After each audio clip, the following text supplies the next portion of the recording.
Como vocês puderam ver, a origem do universo foi o início de tudo. E uma das grandes teorias desse processo é o chamado Big Bang, aonde houve uma contração e uma grande explosão. A partir daí, se originaram todos os átomos desse universo. Átomos esses que vão originar mais à frente os elementos químicos.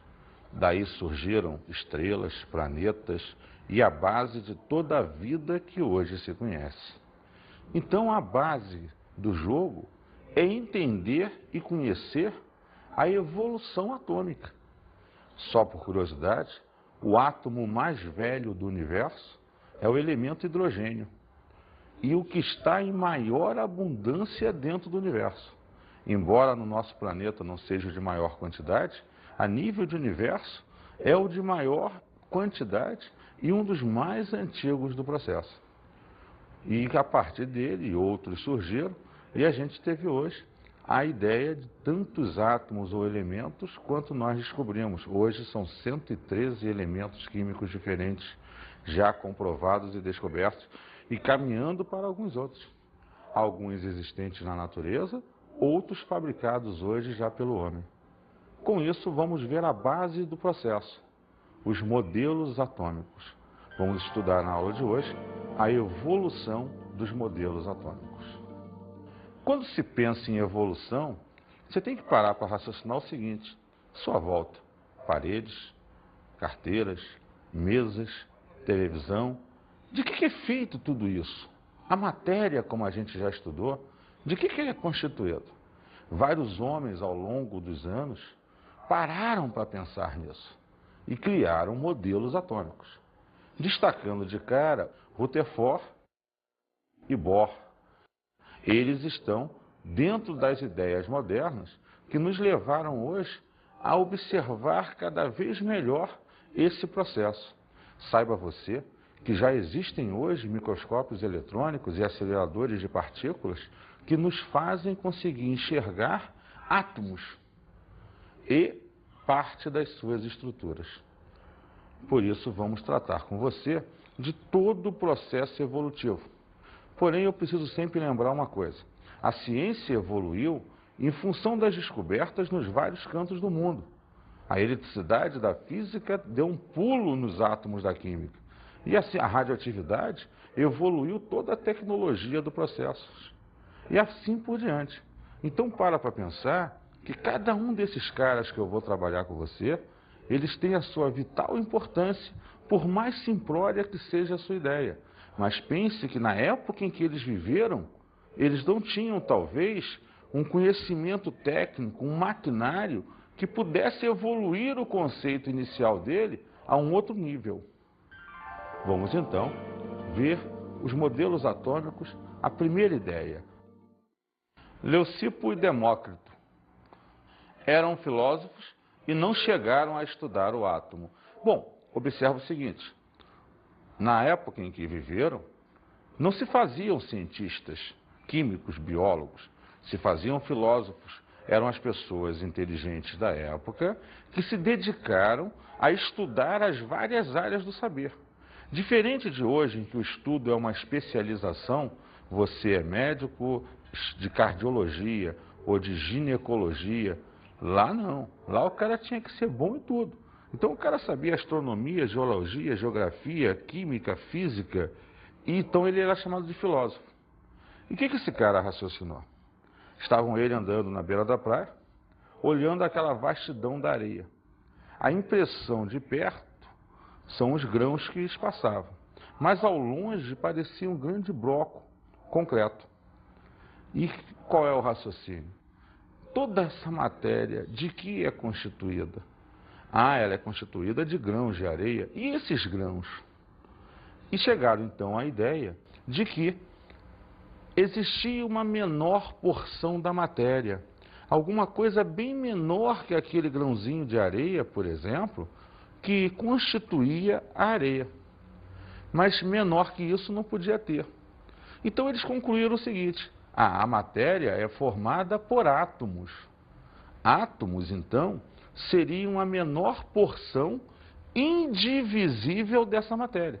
Na visão deles, com a falta de conhecimento da época, existiam poucos átomos, então, na natureza. E esses átomos se associavam. A junção desses átomos gerava as matérias diferentes. Você juntava um átomo A com um B, gerava areia. Um B com um C gerava a parede. E assim por diante, por exemplo. Então, eles tinham uma ideia muito vaga de como era constituída a matéria.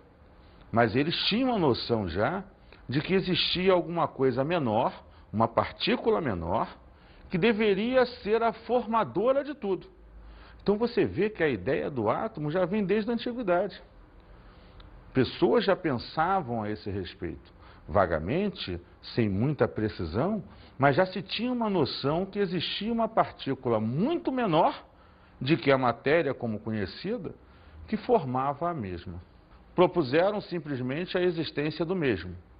Então a noção para eles de átomo era a noção de uma pequena partícula indivisível que, quando junta de outras, formulava ou formava a matéria como nós conhecemos. Vamos ver agora o modelo atômico de Dalton. Mas antes de mais nada, vamos observar esse texto a seguir e verificar um pouco melhor quem era esse Dalton. John Dalton descobriu a lei das proporções múltiplas e a lei das pressões parciais. Estudou uma aberração do trato visual, hoje conhecida como daltonismo. John Dalton, esse grande cientista, fez com que houvesse uma evolução grande na ideia do modelo atômico. Ele ainda não precisava de ideias modernas, mas com o conhecimento adquirido, e principalmente a nível dos fenômenos químicos, que são o quê?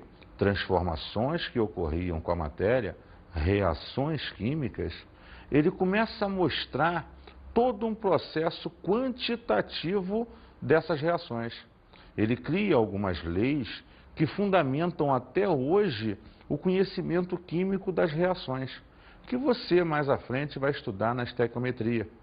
É importante então perceber que, embora ele não tivesse recursos pela época que viveu para fundamentar uma ideia melhor de átomo, ele trouxe a ideia de que a matéria era formada por partículas muito menores, que eram chamadas de átomos, e manteve isso em função de não poder modificar muito essa ideia, acreditava que esses átomos eram indivisíveis e maciços. Por isso a matéria tem essa grande resistência, devido a essa forma maciça de ser. Ele não acreditava, ainda não se conhecia pela época, partículas, que mais tarde eu vou chamar de próton, elétron, nêutron, isso ainda não existia. Para ele, eram pequenas bolinhas indivisíveis e maciças. Tanto é que o modelo dele consistia, e você vai observar isso, numa bola de bilhar. Aquela bola de sinuca que é maciça, resistente, e que toda a matéria que se conhece era uma associação dessas bolinhas, desses modelos, desses átomos que ele conhecia. Então ele começa a achar e representar as transformações químicas por meio de um modelo de bolinhas, consistindo então numa pequena bola maciça e indivisível, a base do seu modelo atômico. Observe esse esquema. A bola de bilhar tem essa semelhança.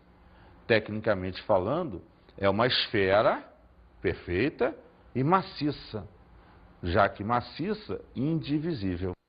Vamos agora observar as consequências, as ideias relativas a essa teoria atômica de Dalton. O que ele propõe a partir desse modelo atômico estipulado por ele? Toda matéria é formada por partículas extremamente pequenas, os átomos. Os átomos são esferas maciças, homogêneas, indivisíveis, indestrutíveis e eletricamente neutras. Então, para ele, como não existia a questão da carga elétrica, a questão das partículas, e aquilo não era divisível, aquilo não podia ter carga. Por isso, ele fechava a ideia dele como sendo eletricamente neutro. Agora, para raciocinar antes de ler o próximo esqueminha. Se é maciço, se é pequeno, quando essas bolinhas se juntavam umas às outras, se associavam, essa matéria deveria ser extremamente compacta, resistente, rígida, sem ter espaço entre elas.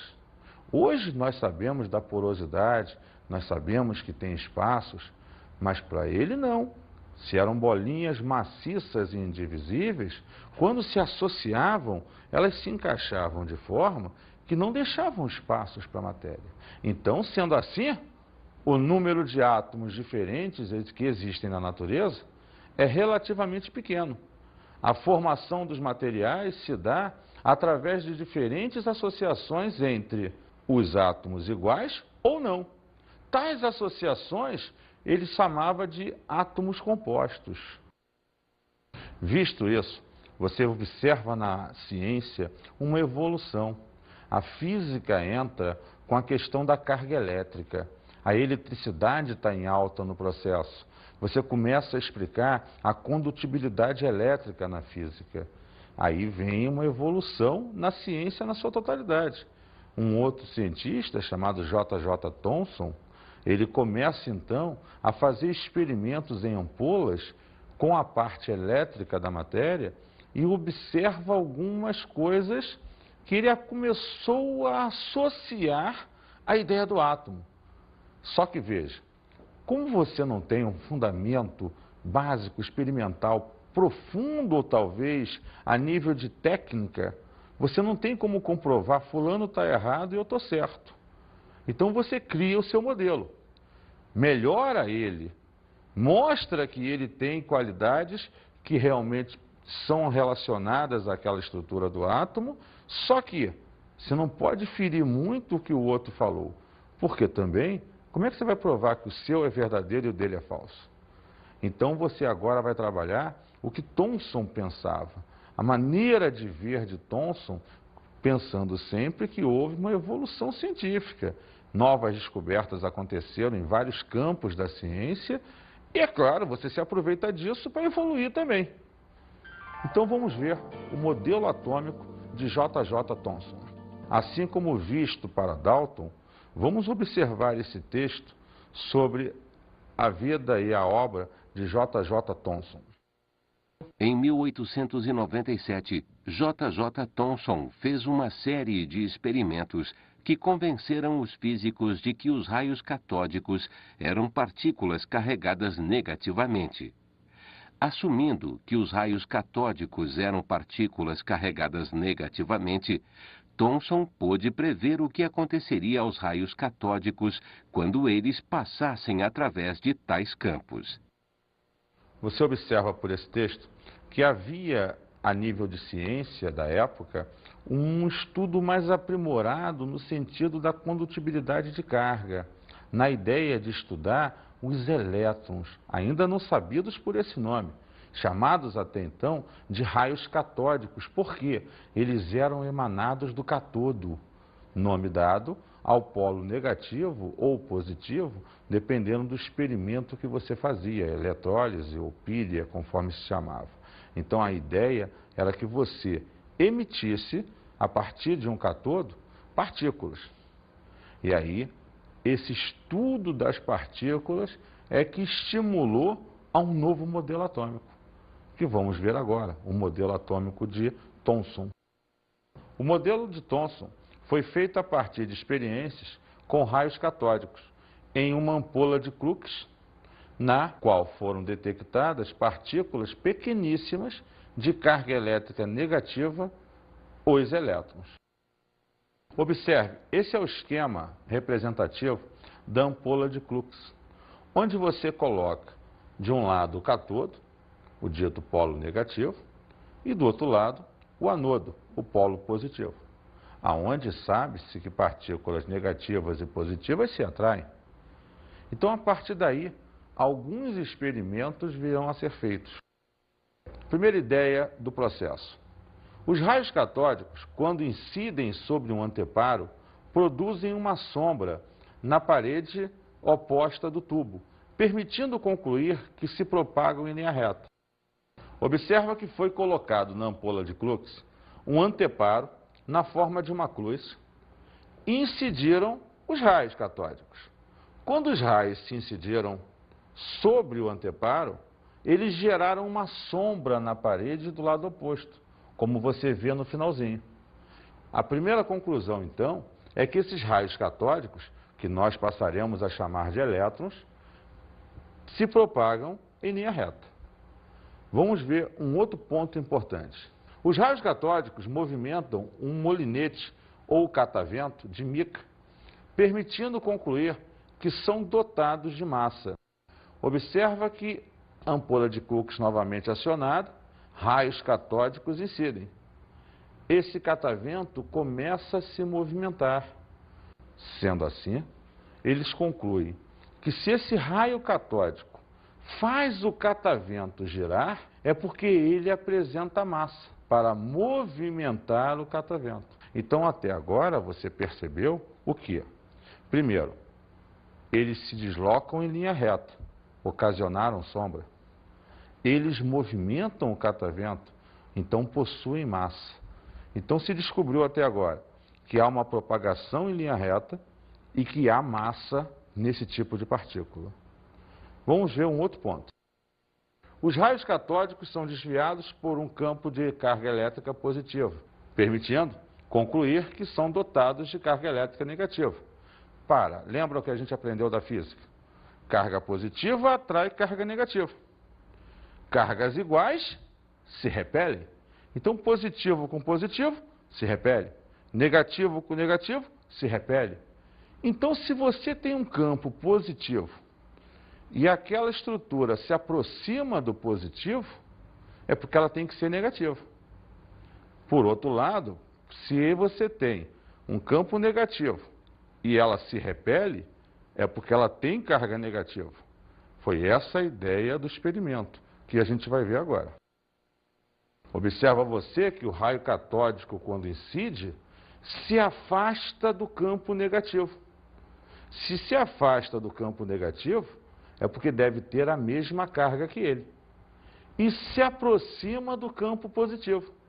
Então, deve ter uma carga oposta ao do campo positivo. Concluindo que esse raio catódico deve ser negativo.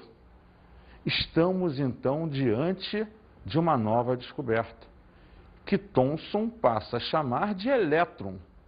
Por isso ele hoje é chamado de pai do elétron. Ele descobriu o elétron do processo, aonde seria uma partícula dotada, vamos lá, de carga negativa, que possui massa, segundo ele coloca, e necessariamente se propaga em linha reta.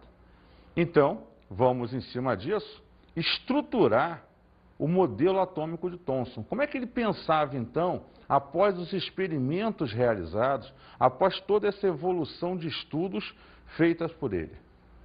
O átomo é uma esfera maciça formada por um fluido com carga positiva, no qual estão dispersos os elétrons.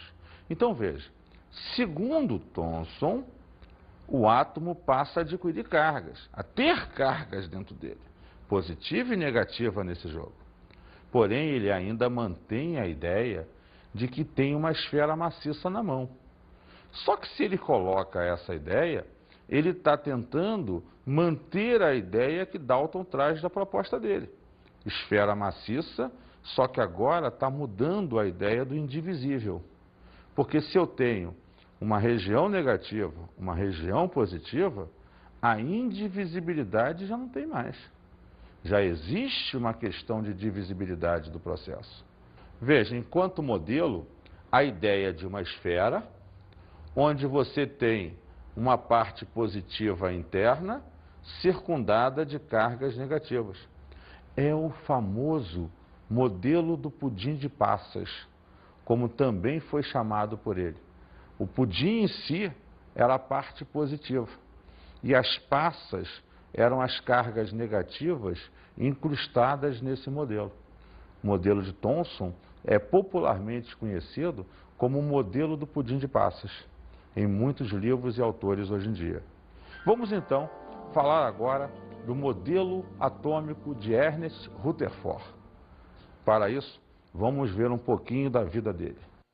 Físico inglês nascido na Nova Zelândia, Ernest Rutherford foi contemplado com o Prêmio Nobel da Química em 1908 pelas suas investigações sobre a desintegração dos elementos e a química das substâncias radioativas.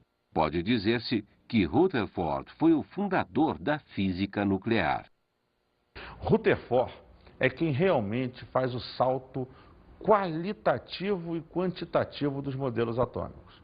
Eu diria para você que antes dele, até Thomson, você teve uma pequena evolução, a ideia do elétron surgindo firme e forte, mas Rutherford é um grande estudioso da questão radioativa.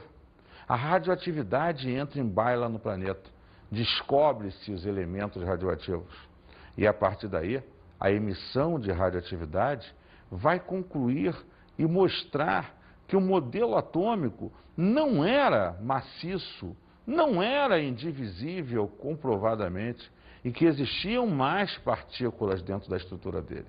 Rutherford é o que vai proporcionar a idade moderna do átomo, as ideias modernas do processo. Rutherford bombardeou uma fina lâmina de ouro com partículas alfas, emitidas pelo polônio, o PO, contido num bloco de chumbo, PB, provido de uma abertura estreita para dar passagem às partículas alfa por ele emitidas. Envolvendo a lâmina de ouro, foi colocada uma tela protetora revestida de sulfeto de zinco. Vamos fazer algumas considerações importantes para se entender bem esse modelo mais atual e que dá um pulo realmente qualitativo no modelo atômico. Primeiro, o sulfeto de zinco é uma substância que, quando impressionada pela luz, ele marca como um filme fotográfico. Então você reveste todo o ambiente de sulfeto de zinco. Aonde incidir luz, vai marcar um pontinho. 2. Você observa o uso de um elemento radioativo, o polônio. Ele emite partículas do tipo alfa. Lembra, partícula alfa é uma partícula positiva. Então você está emitindo uma forma de energia com carga positiva. Isso vai ser imprescindível no processo. E, finalmente, a ideia de só um orifício faz com que toda essa energia seja emitida a partir desse orifício. Então você vai tentar atravessar com ela a tal lâmina de ouro. Qual a ideia básica? Se Dalton está correto, a matéria é contínua, nada atravessa a matéria. Então, ela é contínua e os átomos indivisíveis. Mas se a matéria puder ser atravessada, é porque existem espaços vazios. É porque existem regiões consideradas como grandes vazios no processo. Então o esquema dele, o experimento que ele cria nesse esquema, mostra para a gente a evolução do que ele vai propor. Vamos ver o esquema então. Veja, uma caixa de chumbo com o elemento polônio resguardado lá dentro. Um único orifício por onde vão emanar as partículas alfa, a radiação em si. Uma lâmina de ouro, que é o que se pretende atravessar ou não. Um anteparo revestido de sulfeto de zinco. Logo, o experimento foi feito. E o que sucedeu-se? Perceba, a radiação, mostrada aqui em verde, incide sobre a lâmina. Observe que grande parcela dos raios atravessou em linha reta, criando uma grande região impressionável aqui com sulfeto de zinco. Algumas partículas sofreram desvios, impressionando o sulfeto de zinco em pontos distintos. E pouquíssimas partículas bateram e retornaram, impressionando as pontas dos anteparos. Ora, como explicar isso? Como mostrar o que muda com essa história? Primeiro, ele acabou com a história da matéria contínua. Porque se você consegue atravessar, existem espaços para atravessar. Então aí se propõe um novo modelo. A coisa muda de figura. Observando as cintilações na tela de sulfeto de zinco, Rutherford verificou que muitas partículas alfa atravessavam a lâmina de ouro, sem sofrerem desvio, e poucas partículas alfa sofriam desvio. Como as partículas alfa têm carga elétrica positiva, o desvio seria provocado por um choque com outra carga positiva, isto é, com o núcleo do átomo constituído por prótons. Assim, o átomo seria um imenso vazio, no qual o núcleo ocuparia uma pequena parte, enquanto os elétrons circundariam numa região negativa chamada de eletrosfera, modificando assim o modelo atômico proposto por Thomson. Vejam só, como você pôde observar, se algumas partículas, ao incidir, batem e voltam, são repelidas por essa área. Então, se essa partícula é positiva e repele essa outra partícula, necessariamente é porque ela também deve ser positiva. Mas observe, ele falou ali, a maior parte das partículas atravessaram. Então, há uma região grande vazia aqui que me permite que todos passem. E uma região pequena que algumas partículas, ao passar raspando, desviaram e algumas, ao se chocar, voltaram. Isso quer dizer, concluindo a ideia escrita, que uma região mínima central e uma região grande periférica surgem agora. Essa região mínima central, núcleo, repele carga positiva. Então, ela deve ser positiva. Essa região periférica deixa passar a carga positiva. Então, ela deve ser negativa. Então, você criou o núcleo e a eletrosfera e gerenciou uma parte positiva, prótons, e uma parte negativa, elétrons. Então, vamos ver o modelo atômico de Rutherford, como fica. O átomo apresenta um núcleo, onde se localizam as cargas positivas, prótons, e uma eletrosfera, onde se localizam as cargas negativas, elétrons. Observe você que o Rutherford traz de Thomson a ideia que já existia o elétron. Ele cria a ideia do próton, mostrando o núcleo positivo. Então você agora tem o próton descoberto, o elétron descoberto. E o nêutron? O nêutron só vai ser descoberto anos depois por um outro cientista que trabalhava com Rutherford, chamado Chadwick. Esse cara descobre que dentro do núcleo, para que os prótons positivos pudessem conviver, já que cargas positivas se repelem, deveria existir algum outro tipo de partícula que amenizava essa repulsão. Essa partícula devia ser neutra. Daí ele descobre o nêutron. Então o Chadwick passa a ser o que nós chamamos de pai do nêutron. Ele é que conclui o átomo de Rutherford, mais à frente, gerando a ideia do nêutron. Mas isso é importante para você conceber o que hoje se ensina tradicionalmente. O átomo é formado de próton, elétron e nêutron. O Rutherford só gera a ideia do próton associando com o elétron. O Chadwick, mais à frente, é que vai descobrir e colocar o nêutron no processo. Vamos lá ver o esquema. Próton, carga positiva, massa relativa a 1 unidade. Nêutron, carga zero. Como eu falei, ele é neutro. Massa relativa a 1. Elétron, carga negativa. E a massa? Extremamente pequena. Quando ele diz aqui 1 sobre 1836, ele está te dizendo que essa massa é 1836 vezes menor que a massa de um próton ou nêutron.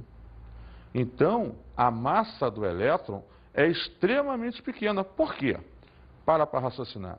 O elétron não é o cara que fica girando ao redor do núcleo? Então ele tem que despender de movimento, de grandes movimentos. Ter uma massa pequena facilita nessa movimentação constante que ele tem. Então você vai perceber que ele é dotado de carga negativa, vai ter energia para se movimentar e graças a essa grande quantidade de movimento, uma massa muito pequena. E o modelo atômico de Niels Bohr? Bohr trabalhou mais ou menos as mesmas ideias que Rutherford. A diferença é que Bohr quantiza o elétron. Ele trabalha a nível de quantidade de energia, mostrando que esses elétrons giram em órbitas circulares, o famoso modelo do sistema solar. Elétrons girando ao redor do Sol como se fossem planetas. Basicamente, essa é a diferença. Dele é importante entender os postulados de Bohr, que necessariamente nos mostram a melhoria da teoria do átomo, ou teoria atômica. Primeiro postulado. Os elétrons descrevem órbitas circulares estacionárias ao redor do núcleo, sem emitirem nem absorverem energia.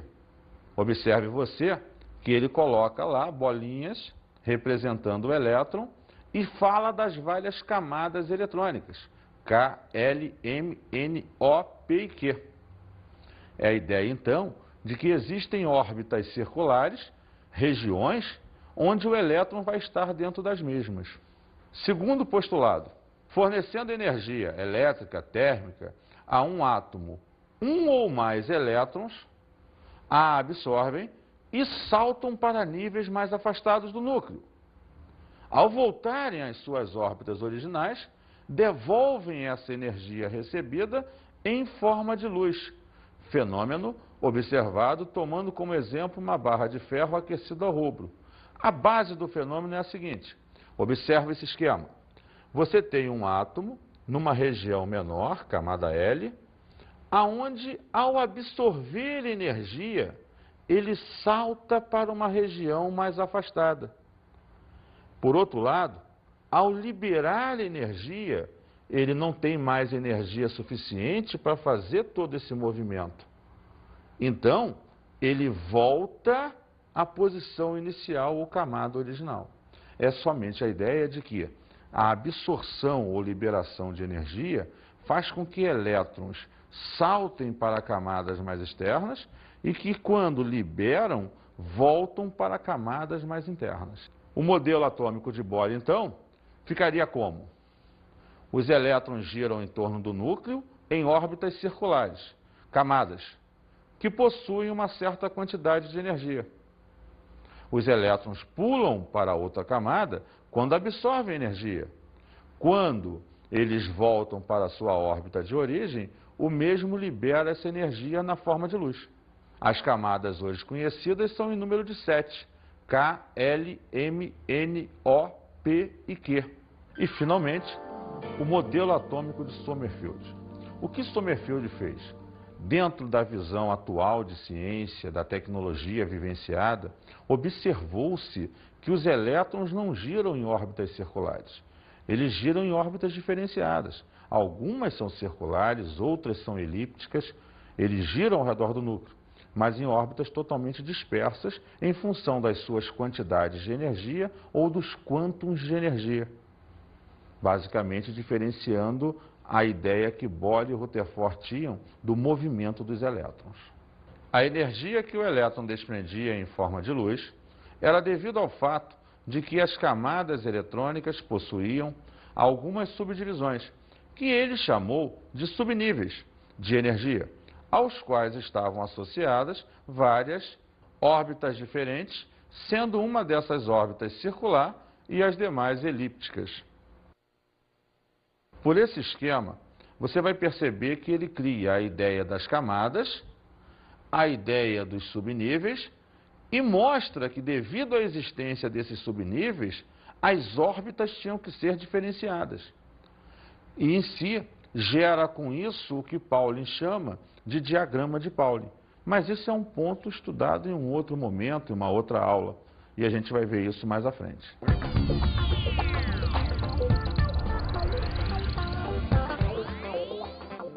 É importante buscar sites que mostrem rapidamente a vida dos cientistas e a obra que eles executaram. Isso é importante para enfatizar e embasar na tua cabeça os conhecimentos e a evolução dos modelos. Mais importante até de que qualquer outra coisa é entender como se pensou e se chegou a essas conclusões.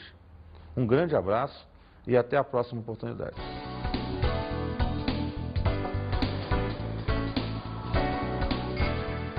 Na aula de hoje, estudamos a evolução dos modelos atômicos. Dentro dessa ideia, vimos que até os primórdios, os filósofos, já pensavam na constituição da matéria. Leucipo e Demócrito já gerenciaram a ideia de que existia uma partícula mínima formadora da matéria, e que as quais ele chamou de átomo. Bons estudos!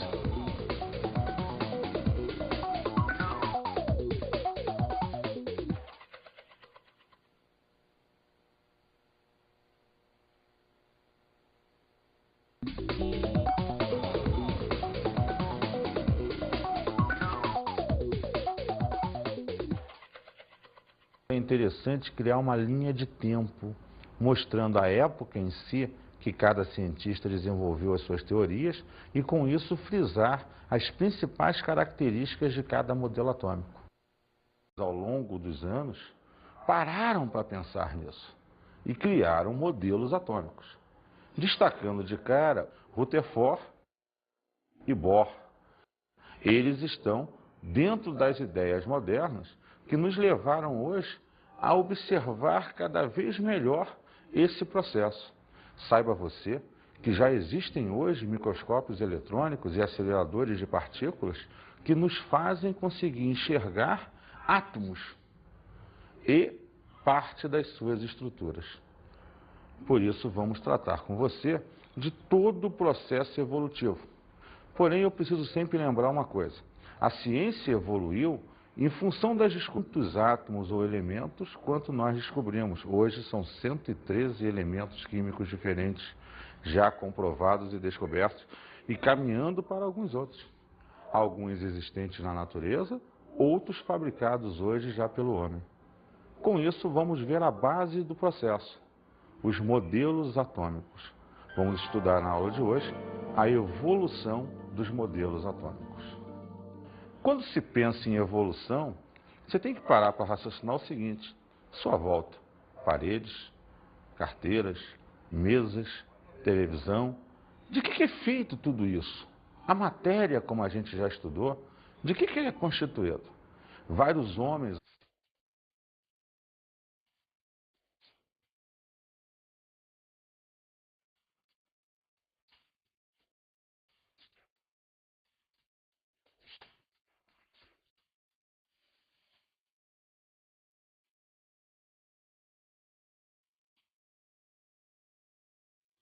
Como vocês puderam ver, a origem do universo foi o início de tudo. E uma das grandes teorias desse processo é o chamado Big Bang, aonde houve uma contração e uma grande explosão. A partir daí, se originaram todos os átomos desse universo. Átomos esses que vão originar mais à frente os elementos químicos. Daí surgiram estrelas, planetas e a base de toda a vida que hoje se conhece. Então, a base do jogo é entender e conhecer a evolução atômica. Só por curiosidade, o átomo mais velho do universo é o elemento hidrogênio, e o que está em maior abundância dentro do universo. Embora no nosso planeta não seja de maior quantidade, a nível de universo é o de maior quantidade e um dos mais antigos do processo. E a partir dele outros surgiram, e a gente teve hoje a ideia de tanto